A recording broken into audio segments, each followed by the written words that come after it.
Es fundamental que las víctimas y los testigos sepan que no están solos, que tienen derechos y que hay recursos y protecciones disponibles para apoyarlos. La información que se va a compartir hoy puede marcar una gran diferencia para los que enfrentan momentos difíciles. Gracias a todos por estar aquí, por informarse y por ayudar a fortalecer una comunidad más segura, empoderada con lo que van a aprender hoy. Gracias. Y yo como su representante de la ciudad, me alegro poder ser parte de esto y ayudar en forma que yo pueda, diciéndole a la comunidad que tenemos este foro con fondos para que se pueda seguir manteniendo am, estos foros. Pero Zuli, gracias. Yo sé que ya tienes muchos años haciendo esto. Fue como nos conocimos ya más de 10 años y me alegra saber que sigue el aprendizaje y esta forma de comunicarnos con la gente y que sea por medio de las de virtuales, porque a veces con estos temas no todos se sienten muy seguros a venir en persona. Gracias de nuevo por la invitación a todos los que vienen y se están participando y que nos sigamos empoderando con información. Gracias. Muchísimas gracias. Un placer contar con su apoyo y con su Libre. confianza, concejal Imelda Padilla. Sin duda sigue el compromiso de educar, de informarnos. Y somos sin duda muy, muy afortunados porque tenemos el honor de contar también con la fiscal de la ciudad de Los Ángeles, Heidi Feldstein Soto. Agradecemos se haya dado un espacio para acompañarnos. Adelante, fiscal. Yo cuando ocupé este puesto, lo primero que me di cuenta fue que no había muchos recursos para ayudar a las víctimas en español.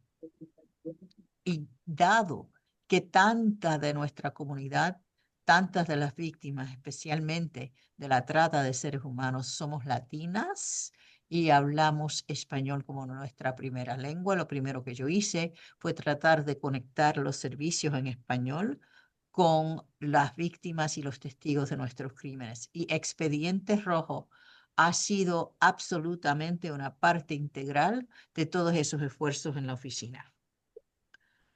Como bien decimos, el primer paso para prevenir el delito es a través de la educación. Y por eso lo que estamos haciendo aquí hoy es educación, es también informando a testigos y a víctimas y a nuestras comunidades en general que tienen derechos, que nuestra ciudad, sea a través del consejo o a través de mi oficina o uno de los departamentos, está aquí para ayudar. Yo orgullosamente tomé este puesto como la primera mujer en esta oficina, pero también la primera latina elegido a puesto de la ciudad entera. Este mes pasado empecé mi cuarto año en este cargo. De mi oficina hemos hecho un esfuerzo ayudar a nuestras comunidades latinas y nuestras comunidades inmigrantes a través de la ciudad de Los Ángeles.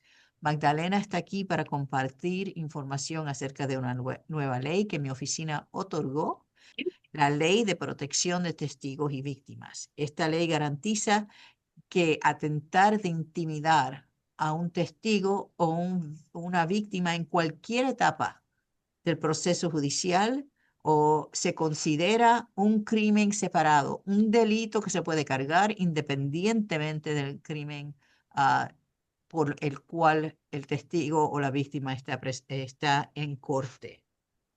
Este puesto también me ha permitido el honor y el privilegio de utilizar las herramientas de la ley y de mi oficina, todo lo que tengo a mi disposición para defender a los habitantes de esta ciudad que llamamos nuestra casa, la ciudad de Los Ángeles. Estoy haciendo esto en varias maneras, entre ellas a través de nuestras demandas en contra de la administración federal y lo que están tratando de hacer a nuestros residentes. Como dije en el primer día, todo el mundo en estos Estados Unidos, sin importar su estatus legal, merece el acceso a las protecciones constitucionales inclusive el debido proceso en las cortes y la protección igualitaria. Esas dos protecciones han sido comprometidas desde el 6 de junio del año pasado y yo estoy aquí para decirles que esta oficina sigue protegiendo en todas las formas en las cuales podemos. Yo tengo desafortunadamente solo dos clientes, la ciudad de Los Ángeles y la gente en unición, the people of the state of California, que es como soy fiscal. No tengo ni el derecho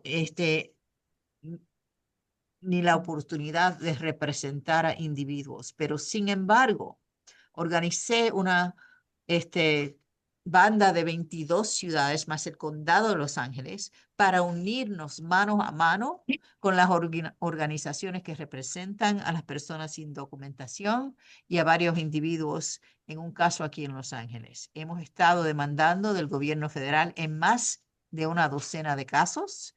El enfoque es inmigración, la Guardia Nacional y lo que están haciendo en nuestras calles con sus soldados, porque eso es lo que es, y la amenaza que nuestra ciudad se encuentra para perder más de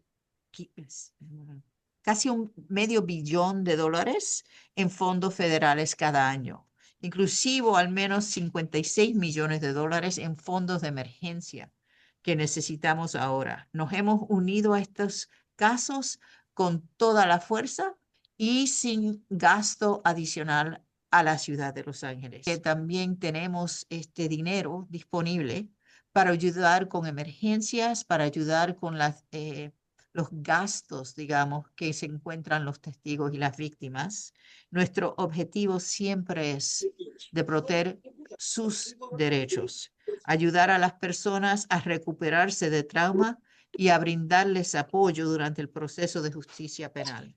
Quiero agradecerle nuevamente a Zuli por invitarme y a la concejal Padilla por patronizar este foro. Espero que todos disfruten mucho del programa de esta noche y recomiendo a Magdalena Casas, que va a representar a mi oficina en la parte del programa que de verdad imparte la información específica. Muchas gracias.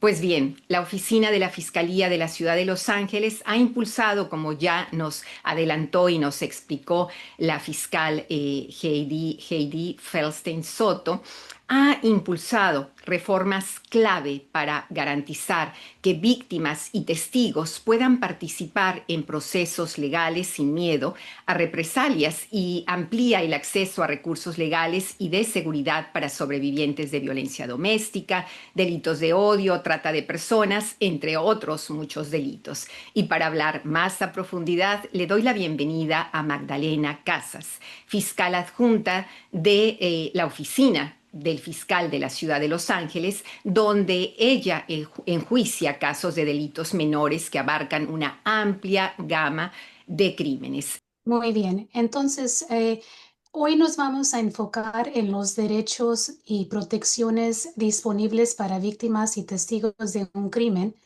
Como saben ustedes, la oficina de la Fiscalía de la Ciudad de Los Ángeles lleva más de 100 años en existencia y actualmente está dirigida por la primer mujer fiscal y la primera mujer elegida de descendencia latina para ese cargo público a nivel municipal. La oficina del fiscal de la Ciudad de Los Ángeles supervisa el enjuiciamiento de los delitos menores y la administración de la justicia penal en la Ciudad de Los Ángeles, entre otras responsabilidades. Ahora vamos a hablar un poquito tocante cuál es el papel y la función de la oficina del fiscal de la Ciudad de Los Ángeles en relación con los delitos menores. La División Penal de la Fiscalía de la Ciudad de Los Ángeles procesa los delitos menores e infracciones cometidos en la Ciudad de Los Ángeles. Para los que se preguntan qué es un delito menor es considerado un crimen que puede ser castigado con hasta 1 año en la cárcel del condado de Los Ángeles. Nuestra oficina trabaja en colaboración con el Departamento de Policía de la Ciudad de Los Ángeles y otras agencias para procesar una amplia gama de delitos, incluyendo, por ejemplo, casos que involucran violencia doméstica, conducir bajo la influencia de alcohol o drogas, el acoso, posesión de armas de fuego, abuso infantil y de personas mayores, etcétera. Nuestra misión es buscar la justicia y la equidad en el sistema de justicia penal de la ciudad de Los Ángeles, siempre protegiendo los intereses de la ciudad, sus habitantes y sus comunidades. Muchos de ustedes se preguntarán cómo es que inicia un caso penal.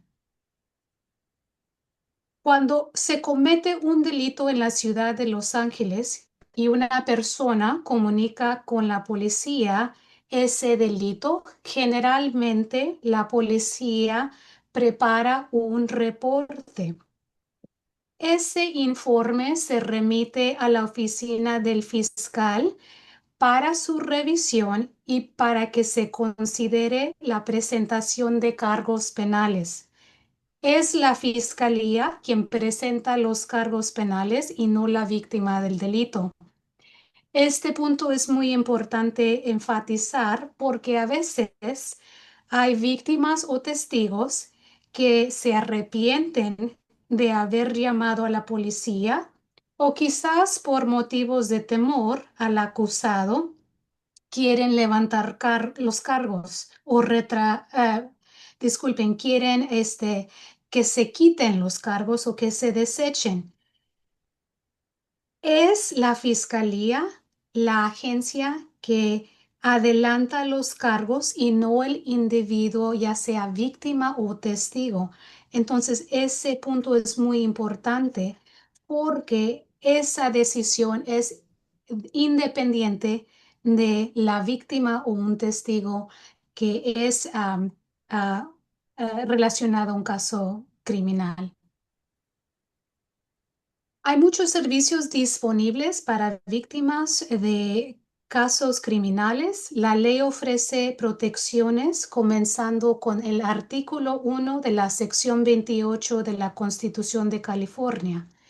Esos derechos también están codificados en la legislación estatal, conocido comúnmente como la Ley de Marcy, e incluye una lista de derechos para las víctimas. A nivel local, también existen programas para proteger a las víctimas. Por ejemplo, la Fiscalía de la Ciudad de Los Ángeles cuenta con un programa de asistencia a las víctimas conocido como el programa VAP, que está dedicado a brindar servicios a las víctimas de delitos en la área de Los Ángeles, pero también aún más allá. La oficina del fiscal de Los Ángeles lleva operando este programa orgullosamente ya más de 40 años. Fue iniciado en el 1980. Entre los servicios que ofrecen se incluyen, por ejemplo, acompañamiento en los tribunales, facilitación de asesoramiento y terapia, asistencia con la restitución, asistencia con recursos y derivaciones y mucho más. Todas las víctimas de delitos pueden solicitar estos servicios independientemente, como estaba anunciando la fiscal anteriormente, de su estado migratorio.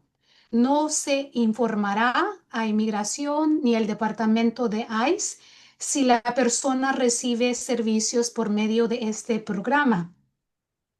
Recomendamos a cualquier persona interesada en obtener más información que visite el sitio del web del programa VAP. Tenemos aquí en la pantalla el sitio del internet o también acudir al sitio de la fiscal, del City Attorney. La ubicación también está aquí en la pantalla, disculpen. También pueden llamar al número 213-978-4537 para informarse tocante a los programas disponibles. Nuestra oficina también colabora con proveedores de servicios para víctimas de violencia doméstica en toda la ciudad.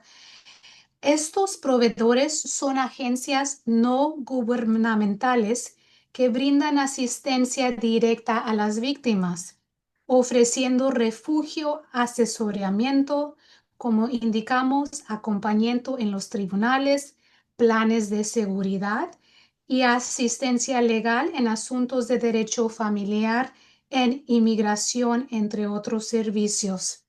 Así que les urgimos que si están interesados en obtener más información, por favor acudan a esos sitios para informarse más profundo tocante los derechos que hay disponibles.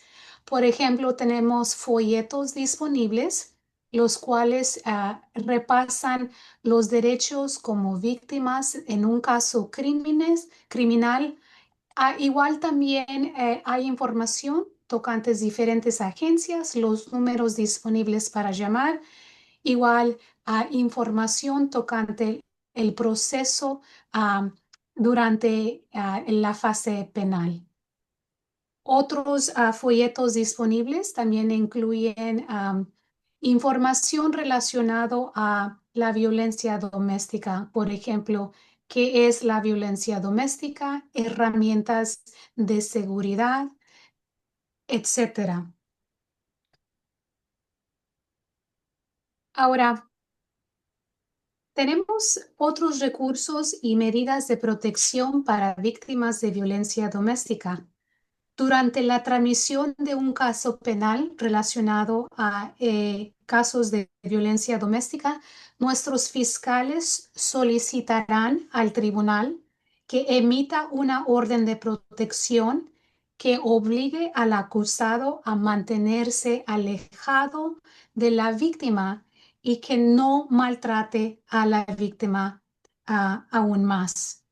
El maltrato en el foro legal se define de forma amplia e incluye el control coercitivo y la intimidación de la víctima, lo cual, de ser cometido, constituirá una violación de la orden de protección y aún podría acarrear cargos penales adicionales para el acusado.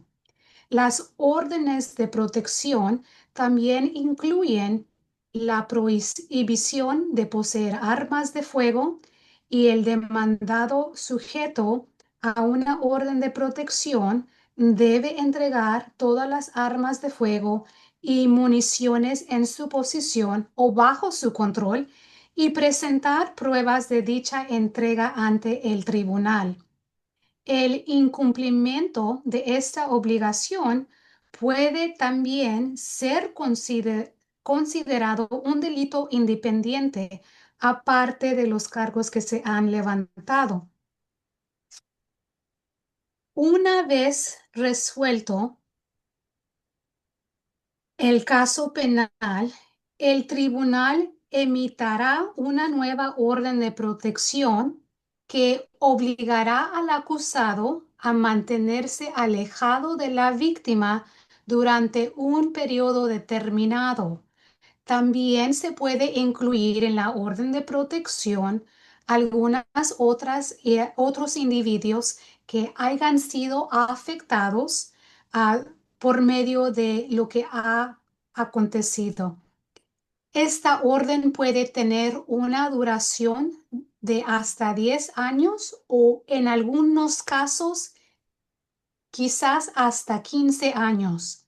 Estas órdenes de protección contienen las mismas disposiciones que las órdenes de protección previas al juicio, incluidas las relativas al uso de armas de fuego.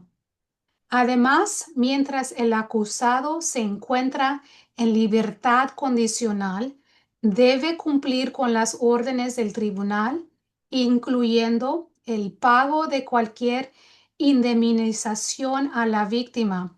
Es importante también destacar que la víctima también puede recurrir a la vía judicial en el Tribunal de Familia.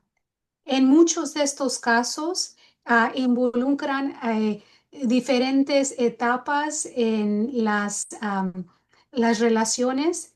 Es posible que durante el pendiente de un caso de violencia doméstica, por ejemplo, la pareja se esté separando. Entonces es importante recordar que también pueden haber otros recursos que se pueden solicitar por medio de la vía judicial en un tribunal de familia.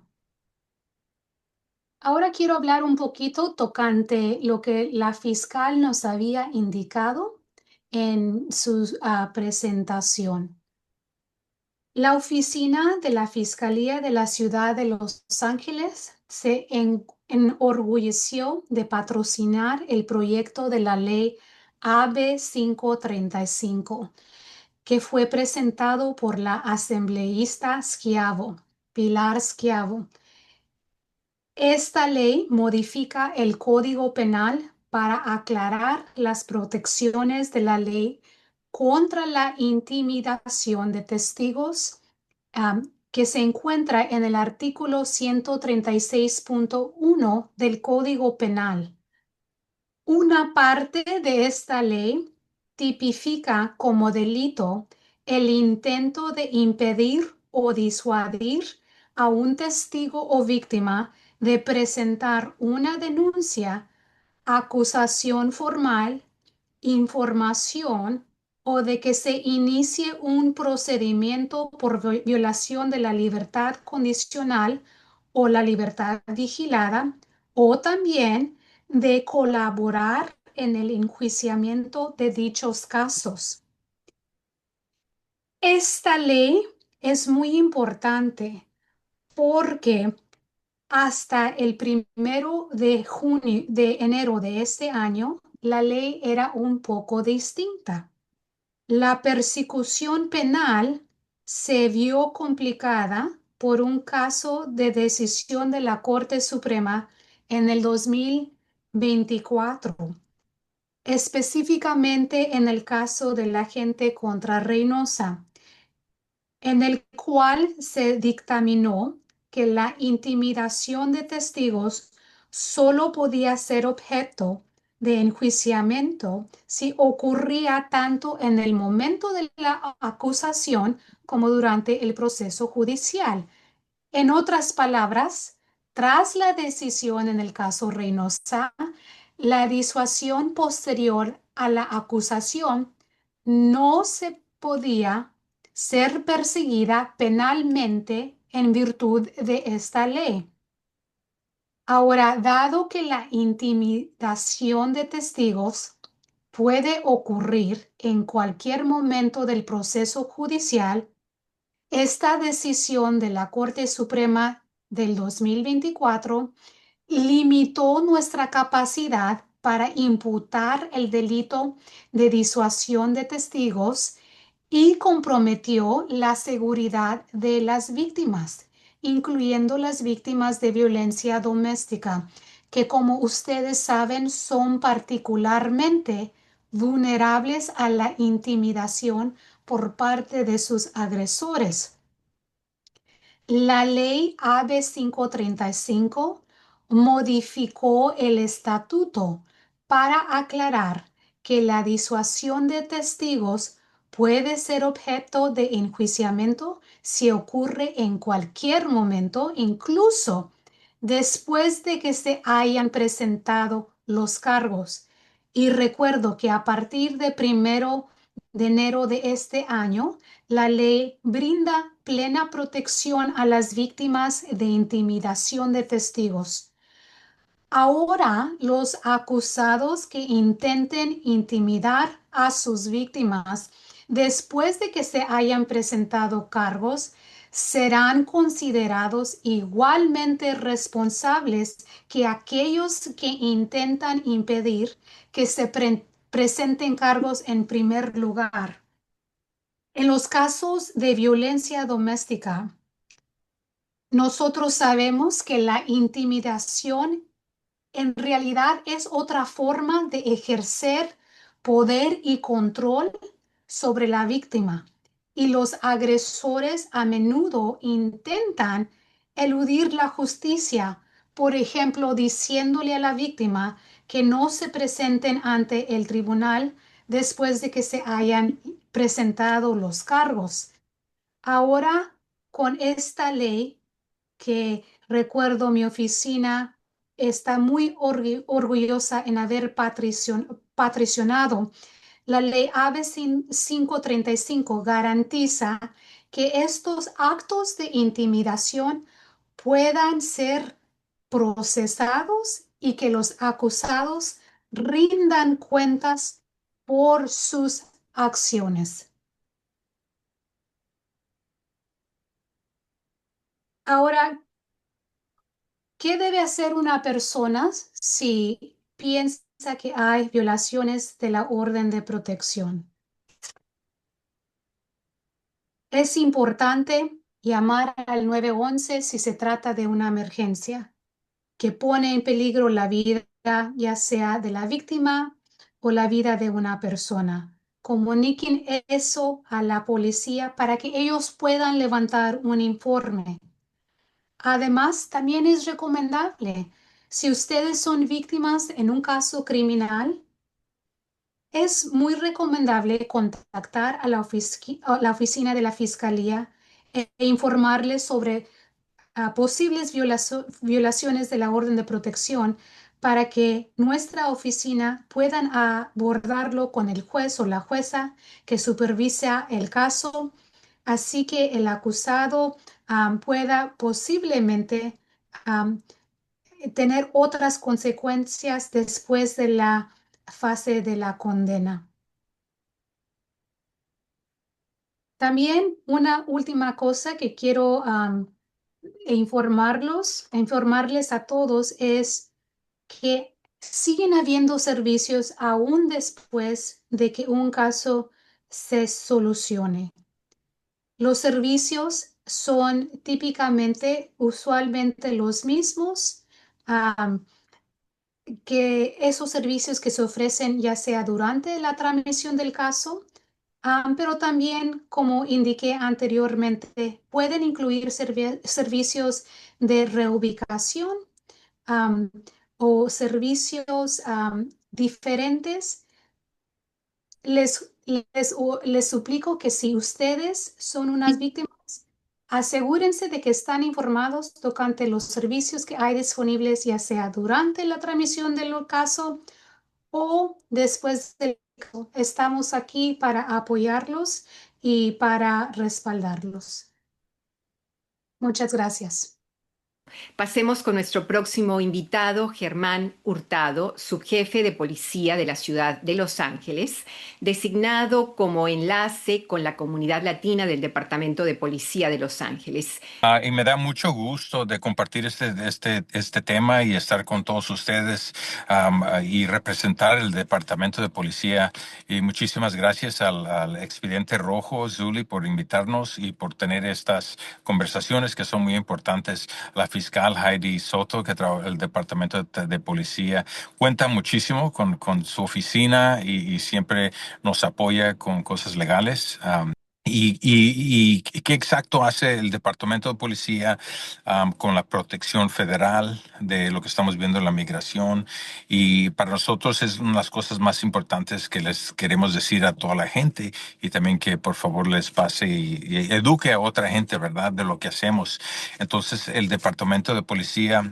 Nosotros nunca les vamos a preguntar sus estatus migratorios, solo que sea para agarrar una visa, un U-Visa, que nosotros ayudamos a las víctimas a agarrar U-Visas cuando son víctimas de un crimen serio o violento.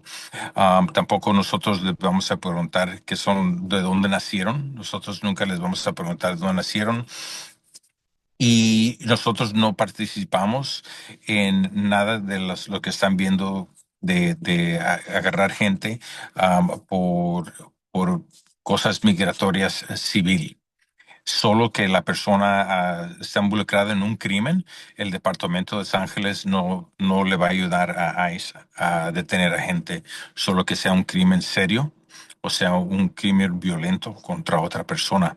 Entonces, es cuando trabajamos con ellos, pero por lo máximo, nosotros nunca no hacemos nada con la migración si es una cosa civil.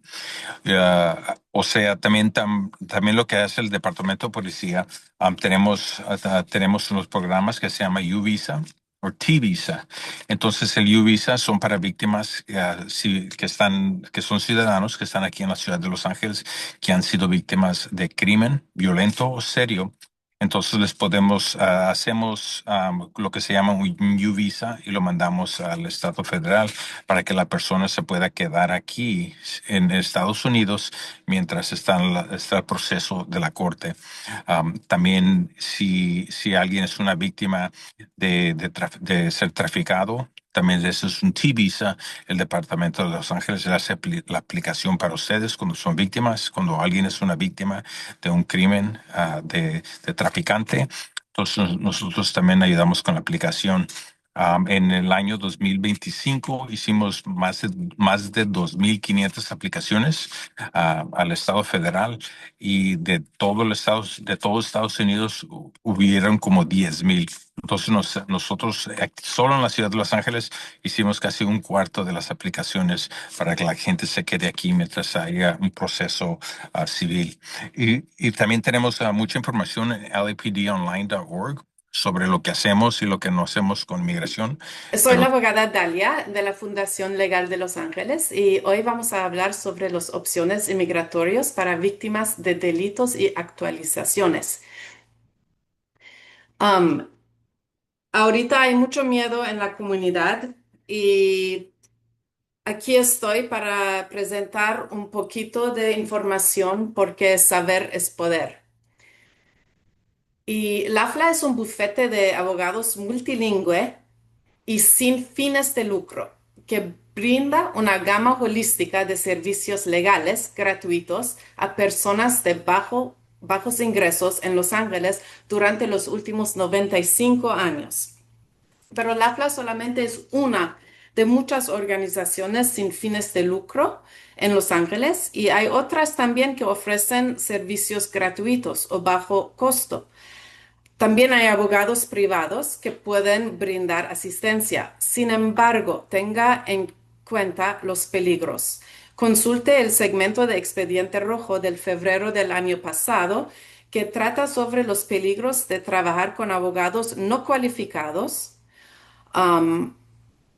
pero aún con personas que trabajan en materia de inmigración sin tener la licencia o autorización. En la comunidad latina se llaman notarios.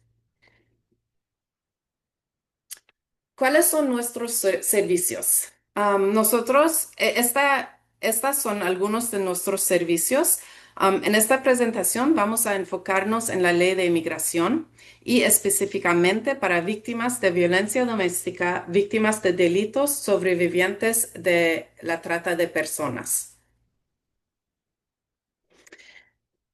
Aquí hay una pirámide de los varios estatus migratorios que puede tener una persona en los Estados Unidos.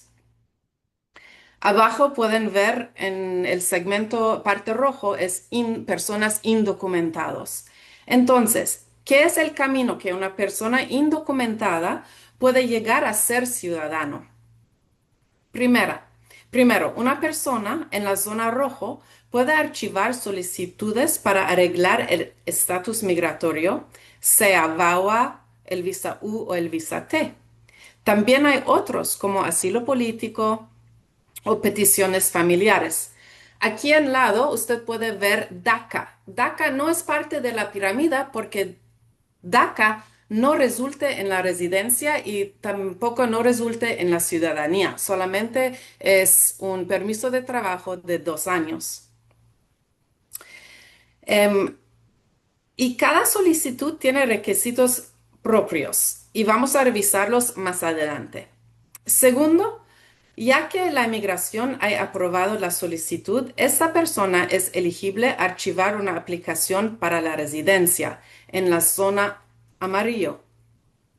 Y después que la inmigración apruebe la aplicación de la residencia, la persona es un residente o tiene la mica, como decimos. Y normalmente, después de 5 años, un residente es elegible para aplicar para la ciudadanía.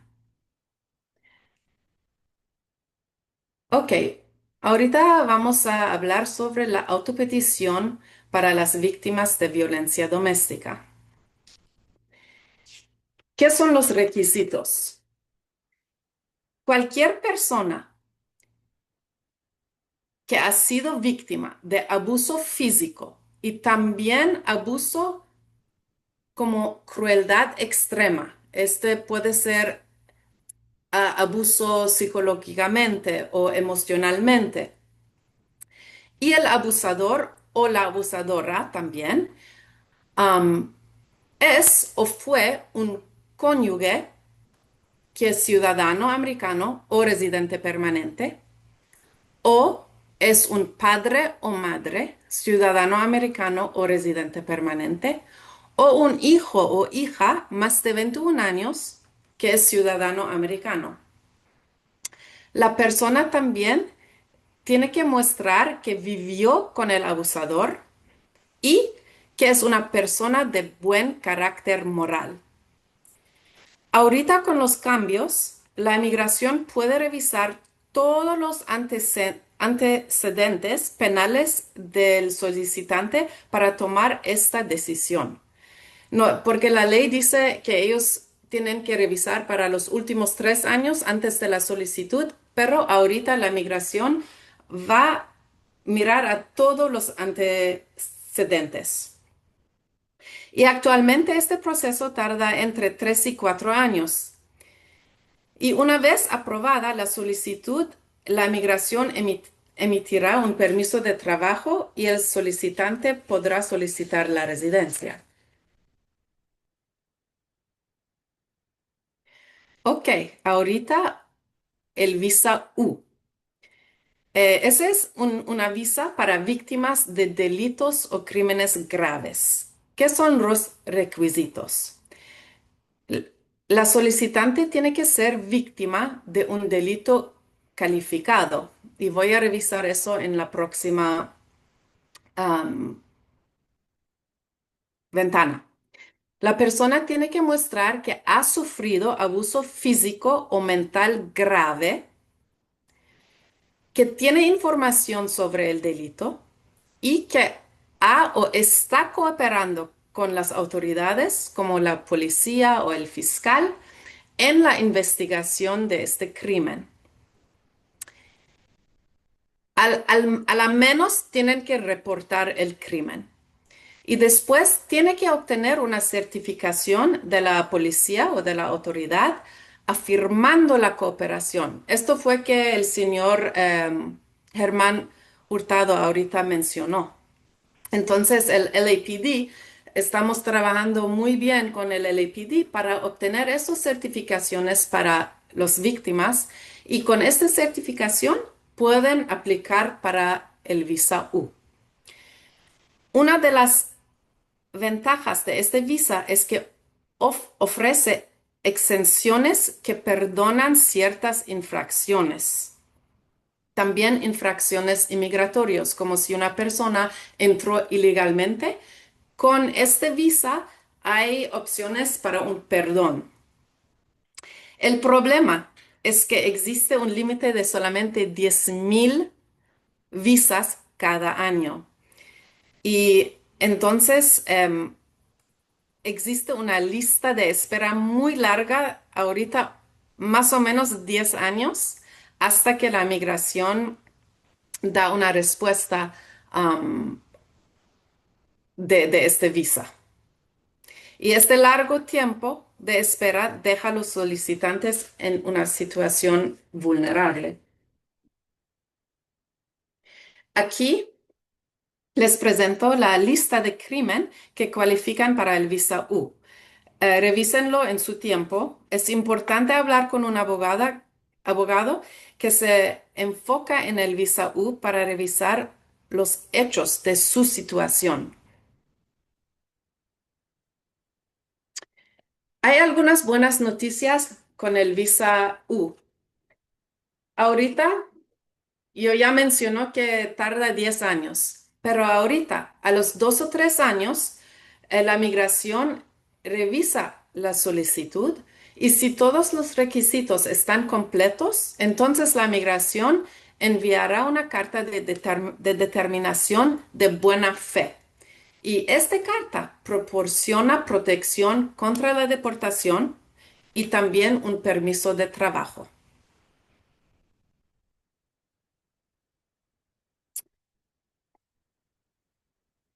Ahorita, la visa T, que es para víctimas de la trata humana o la trata de personas. La trata de personas es cuando alguien utiliza la fuerza, el fraude o la coerción para aprovecharse de otra persona para el trabajo o el sexo comercial. Para cualificar para un visa T en frente de la inmigración, el solicitante debe ser víctima de la trata de personas, estar en los Estados Unidos, tiene que reportar el crimen y cooperar con las autoridades con la investigación del crimen.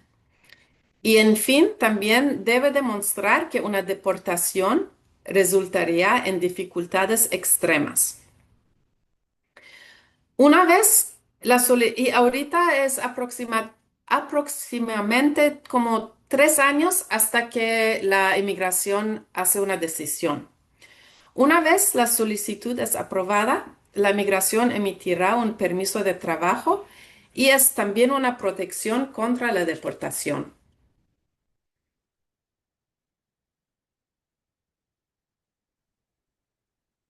Hay algunos cambios en el VAWA, el visa U y el visa T. La práctica anterior que desaconsejaba la detención y deportación de personas con solicitudes del visa U o T pendientes ha sido revocada. Ahora los solicitantes de visa U y T no tienen protección automática contra la detención o la deportación. Entonces, si un solicitante es confrontado por ICE, el solicitante debe presentar prueba de una solicitud pendiente o aprobada para tratar de evitar una detención. Yo digo tratar porque también no es una garantía ahorita. Hay un caso en frente del Corte Suprema de los Estados Unidos que se llama Iquick contra Noem y que impugna la práctica de ICE de arrestar, detener y deportar a inmigrantes sobrevivientes que tienen solicitudes del visa U o T pendientes.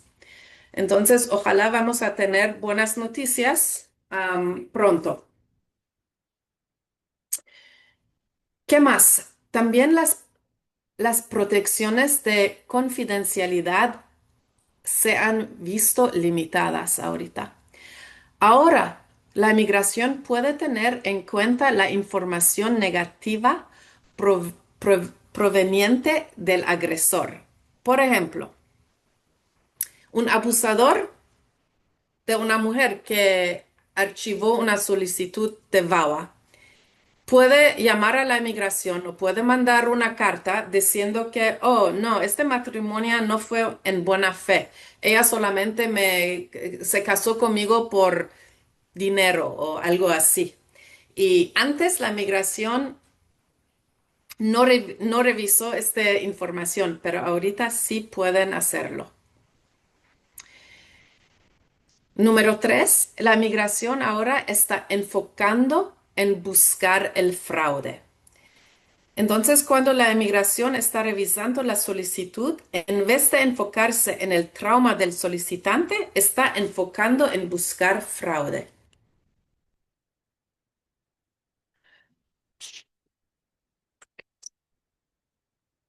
Esta es una importante pregunta. ¿Existe un riesgo de archivar una solicitud con inmigración?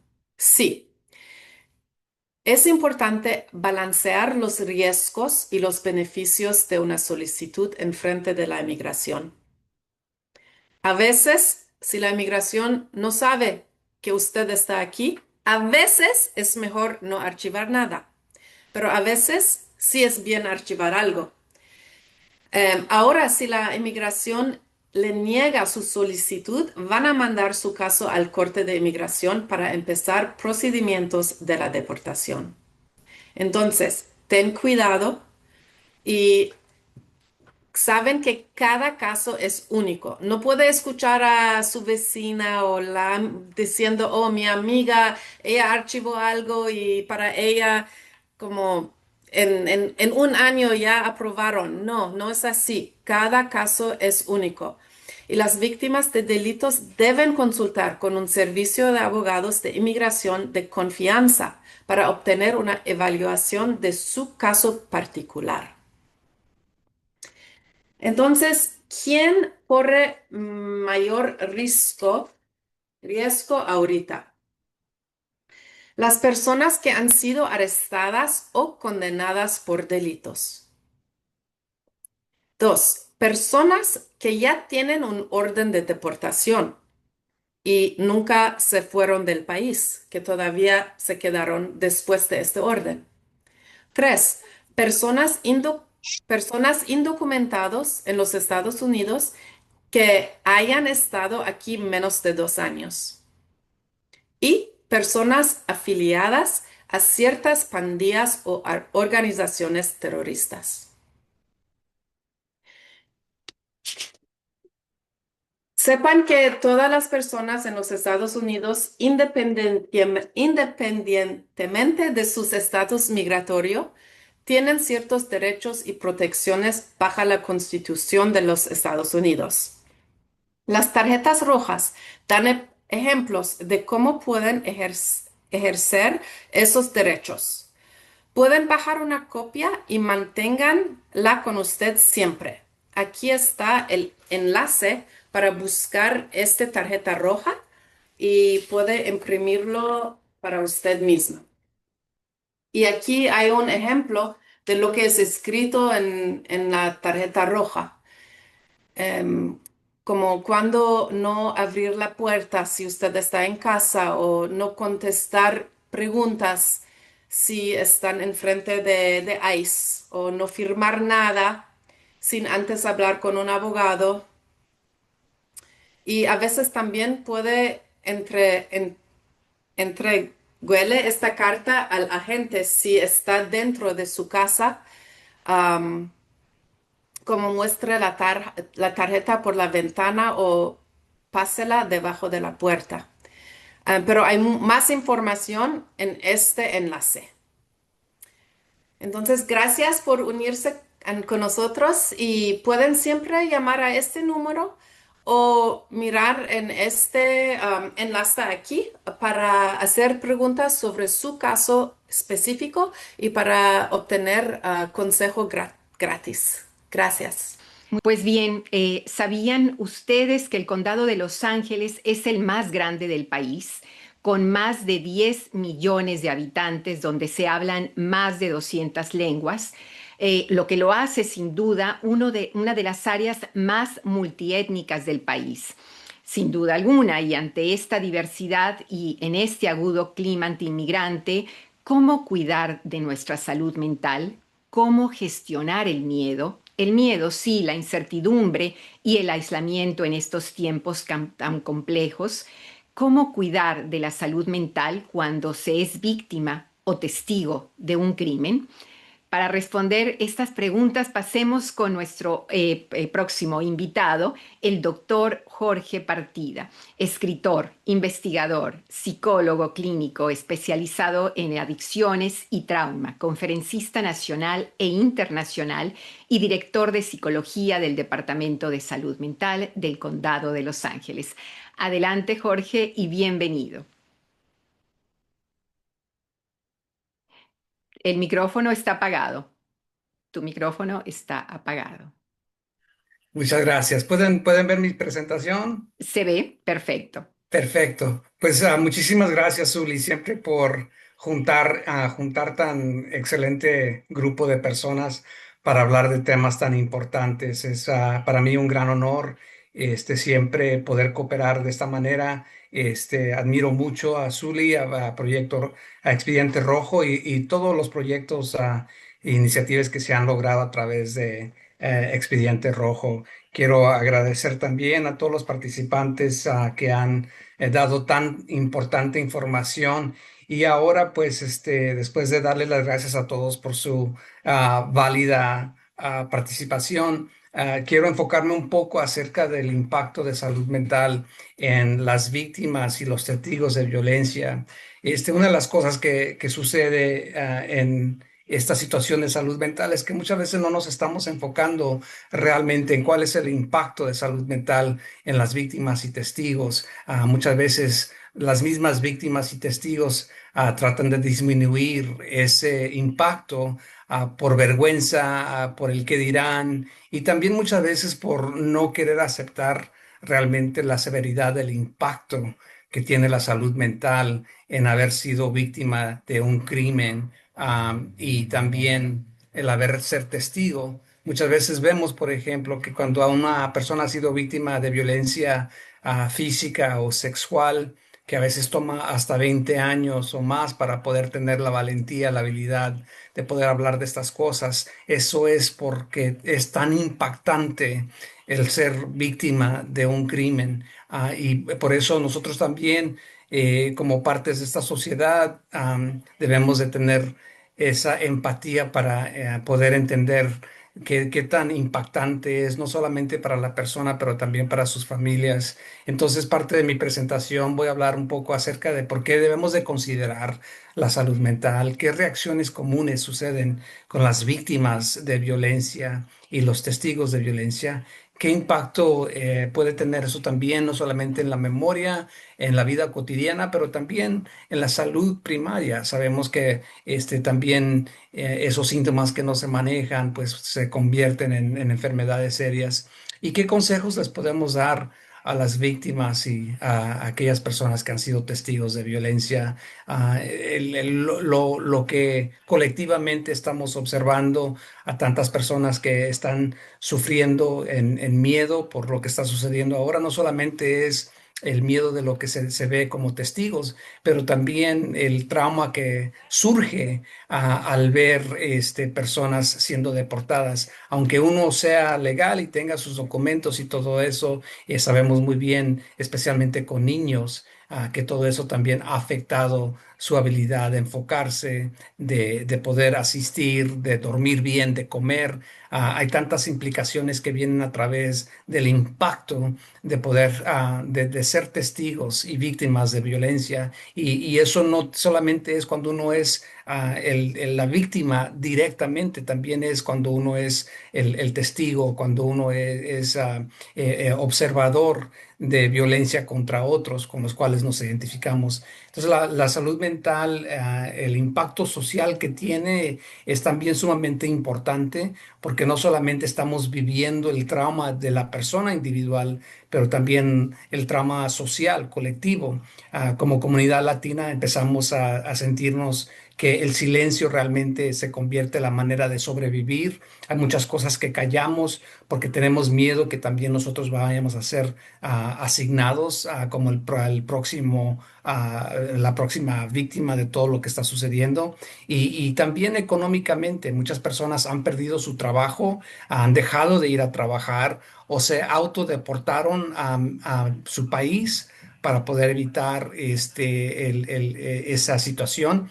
Y obviamente ese tipo de impacto económico no solamente es pérdida en nuestra economía, pero también es pérdida en las familias y nuestras comunidades que empiezan a tener no solamente menos voz política, pero también menos voz económica. Y eso obviamente colectivamente nos impacta a todos nosotros. Así es de que todos somos impactados, no importa nuestro estatus legal, como ya se había dicho, pero también importante reconocer de que no solamente se está hablando del impacto de salud mental, sino también que al desempoderar a nuestra comunidad, que es la más grande del condado de Los Ángeles, también estamos impactando la economía, las redes sociales, redes no en las redes sociales, no como en la computadora, sino las redes sociales en las que creamos comunidad, los lugares donde nos juntamos. Hemos visto, por ejemplo, que menos gente acude a las clínicas, hay también una falta de atendencia en las escuelas que empieza a tener sus propias, y su propio impacto y secuelas que donde empiezan a afectar los presupuestos, por ejemplo, y los servicios a los estudiantes que son más necesitados. Todo eso, pues obviamente, es un impacto que viene a través de esta situación que viven las víctimas y los testigos.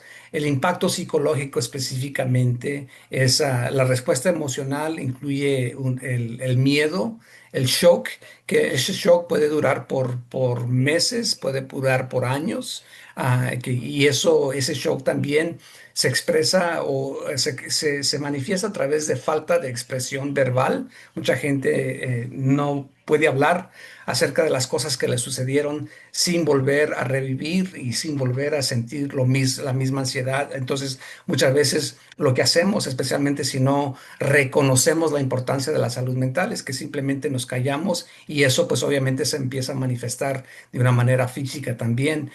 Vemos ansiedad, coraje, ese luto, que muchas veces es el luto de una pérdida grande, la vulnerabilidad de la impotencia, una depresión que se puede volver una depresión clínica y desasociación. Y lo que queremos decir con desasociación es que a veces cuando hay un trauma significante, como que nos salimos de nuestro cuerpo para poder lidiar día a día con las responsabilidades de la vida, pero no estamos presentes. En nuestra comunidad latina muchas veces lo llamamos susto, pérdida del alma causado a través de un trauma o a través de ser expuestos a un miedo severo. El trauma también, el trauma y el estrés postraumático son parte significante de lo que muchas veces las víctimas de violencia son expuestos. A ser expuesto a la violencia puede causar memorias intrusivas, el no poder dejar de pensar en esa situación severa que te sucedió, en la violencia que sufriste, en lo que habías visto. Y hemos visto específicamente en lo que ha sucedido en Minnesota. Muchas personas hablan acerca de que fueron testigos y no pueden dejar de borrar esas imágenes de su mente y eso les causa pues obviamente dificultad en dormir, en concentración, productividad en el trabajo. Todo eso pues obviamente es impacto social que estamos viviendo colectivamente. Los efectos cognitivos, el estrés y trauma pueden también impactar la concentración, el afecto de empleo y relaciones y negativamente impactar la memoria. Muchas víctimas de violencia y muchos testigos de violencia empiezan a perder lo que es memoria de término corto. O lo que en inglés llamamos short-term memory. Se me olvida, pues te puede olvidar, por ejemplo, qué hiciste ayer, se te puede olvidar a dónde ibas, se te puede olvidar si vas de la cocina a la sala, a qué ibas. Ese tipo de cosas son realmente evidencia de un impacto traumático. Muchas víctimas y testigos tienen vergüenza de haber sido víctimas y se culpan a sí mismos por haber estado en situaciones donde fueron testigos o fueron víctimas de violencia y estos testigos típicamente piensan que pudieran haber hecho más. También hablamos acerca de survivor's guilt, esa culpabilidad que viene cuando una víctima o un testigo sobrevive y otras personas mueren, otras personas son severamente impactadas por violencia. Las víctimas también luchan con violaciones e injusticia de otra manera, porque no solamente el silencio les impacta del acto específico de violencia, pero también empieza a afectar otros aspectos, porque el silencio también se convierte como una infección que empieza a ser manifestada en diferentes círculos de la vida de esa persona. La seguridad destrozada, La necesidad básica de confiar, por ejemplo, en el mundo, en saber de que el mundo es un mundo bueno, donde la gente es buena, y eso, pues obviamente la confianza, sabemos en la psicología, es la base de todas las relaciones. Entonces, si nosotros empezamos a perder la confianza de que vivimos en un mundo que donde se pueda confiar al prójimo, empezamos a cohibirnos. Y empezamos a aislarnos más. Ese tipo de aislamiento, pues obviamente también trae con sí ciertas consecuencias. Y lo que estamos viendo, por ejemplo, en la comunidad latina es ese aislamiento. Hay mucha gente que está pasando por la pandemia de la soledad de nuestra comunidad porque tienen miedo a ser vistos socialmente, pero no nos damos cuenta que ese aislamiento también está impactando la salud mental de los padres, de los niños y de todas las familias. Y es muy importante para nosotros ver como latinos cómo podemos restablecer esas redes de contacto, porque mucha gente sufre en silencio, y eso es una de las cosas que queremos recalcar, es de que el silencio es mortal, especialmente para víctimas y testigos de crímenes. Y algunas de las reacciones comunes que vemos aquí, las 10 más comunes es, por ejemplo, como ya había dicho, dificultad con conseguir el sueño. Las personas son fácilmente asustadas, de repente los ves que cualquier cosa, cualquier ruido les impacta, se identifica el peligro en todas partes, y ahí es cuando llega el aislamiento. Constantemente se sienten en guardia, se sienten débiles, inadecuados en la vida, empiezan a ser demasiado autocríticos en sus actos, en sus movimientos, falta de confianza que empieza a afectar sus relaciones personales y sociales, empiezan a evadir cosas o personas que son relacionadas con el evento como manera de no pensar en lo que sucedió, una tristeza profunda que puede durar por años, y si no se trata puede también llegar a ser una depresión clínica, pensar que el mundo es malo y peligroso, y pues obviamente eso también lleva ciertas secuelas. El impacto en la memoria y la vida cotidiana incluye problemas con memoria de corto plazo, como habíamos hablado, falta de concentración, inhabilidad de procesar información o pensar con claridad, irritabilidad, inestabilidad emocional. Vemos esos altos y bajos, ¿no? A veces la persona está bien y de repente se pone a llorar, y luego de repente está bien otra vez. Esa inestabilidad emocional es muy común de personas que han vivido y han sido víctimas o testigos. Una inhabilidad en relaciones personales y dificultades con la productividad que ya habíamos hablado. Esto también empezamos a ver que personas no solamente dejan su trabajo, pero también empiezan a tener problemas en sus matrimonios, sin darse cuenta que también es una secuela de lo mismo, de ser víctima y de ser testigo de crímenes. ¿Qué recomendaciones podemos dar sobre todo esto? Lo más importante es para todos nosotros ser conscientes que la salud mental es clave en poder sanar este proceso. Muchas veces llamamos el silencio de personas, de víctimas y de testigos, como la segunda victimización, porque no solamente existe el impacto del evento que causó el dolor a esa víctima, pero luego llega el silencio, que también tiene en sí complicaciones que son tan serias, si no más serias que el evento original de victimización. El sentirse triste y culpable, ansioso, irritado, es muy normal después de ser testigo de víctima de crimen. Lo que no es normal es no hablar de todo esto. Lo que no es normal es si esto está durando, estos síntomas duran más de 6 meses. Si no buscamos ayuda, se convierten en enfermedades serias. Y ahí es donde realmente pues, es algo que se puede prevenir. El tiempo después de ser víctima o testigo es crítico, porque entre más pronto se reciba ayuda y intervención de salud mental, más fácil puede uno procesar y más fácil puede uno sanar. Lo vemos mucho con soldados, por ejemplo. Cuando los soldados desarrollan estrés postraumático, PTSD, es cuando hay un largo plazo entre el evento que vieron, la violencia que vieron, y su habilidad de poder procesar y sanar todo eso. eso. Entonces, ese tiempo de silencio realmente se fermenta y causa problemas serios de salud mental y de salud crónica también, porque pues ahí viene hipertensión, ahí viene diabetes, ahí vienen problemas cardíacos y tantas otras cosas que realmente vienen físicas, que vienen a través del silencio y el impacto del silencio.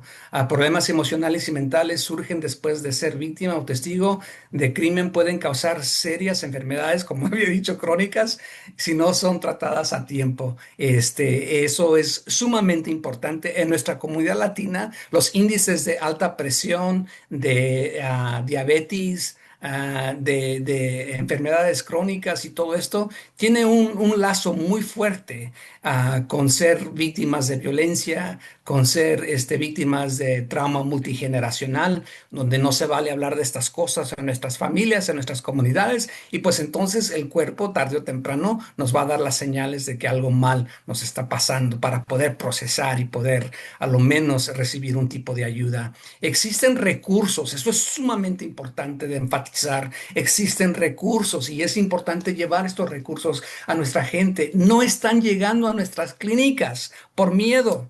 Entonces nosotros tenemos que llevar el mensaje a donde están ellos y salir de nuestra cajita, ¿no? Los servicios típicos que estamos brindando en el condado, honestamente no están manejando la crisis que estamos viviendo porque estamos esperando que ellos vengan a nosotros. Pero cuando hay miedo de participar, cuando hay miedo de hablar, entonces estamos creando un problema más serio para futuras generaciones y tenemos que pensar fuera de esa cajita para ver de qué manera podemos intervenir y llevar la ayuda a los lugares que más se necesita. Es muy importante que nosotros, que tenemos el privilegio de tener estas posiciones, aboguemos por los recursos de nuestra comunidad. Somos 48% del condado de Los Ángeles y no recibimos un porcentaje de esa representación. Y uno puede legalmente decir, pues, es porque mucha gente no tiene documentos, entonces no se pueden contar en el presupuesto. No importa cuál sea el argumento, el hecho es de que mucha de nuestra comunidad no está recibiendo los servicios que realmente son sus derechos y deben de recibirlos para evitar problemas futuros con sus niños, para evitar problemas futuros con nuestra sociedad. Es importante también recalcar el teléfono que está disponible las 24 horas al día en 13 lenguajes del condado. Es el 1-800-854-7771 y también para urgencias de salud mental tenemos el 988. Quiero agradecerles y ver si tienen alguna pregunta para mí. Muchísimas gracias. Aquí tienen también mi contacto. Gracias. Informémonos, por favor, a través de los medios legítimos. No todo lo que se dice o circula en las redes sociales es real. Por ello, si ven una noticia, una fotografía, un video que les resuene, que les cause ruido, por favor, averigüen de dónde viene, confirmen su veracidad. Y gracias a cada uno de ustedes nuevamente por haberse dado el tiempo de acompañarnos, especialmente por su interés en este tema. De manera muy especial a la oficina de la Fiscalía de la Ciudad de Los Ángeles y a su titular, Heidi Feldstein Soto, que nos acompañó, y a Magdalena Casas, a Dalia Cetaré del AFLA, al subjefe de policía, Germán Hurtado, a Jorge Partida del Departamento de Salud Mental del Condado de Los Ángeles y, por supuesto, gracias a la concejal del Distrito 6 de la Ciudad de Los Ángeles, Imelda Padilla, y a todo su equipo por hacer posible este foro.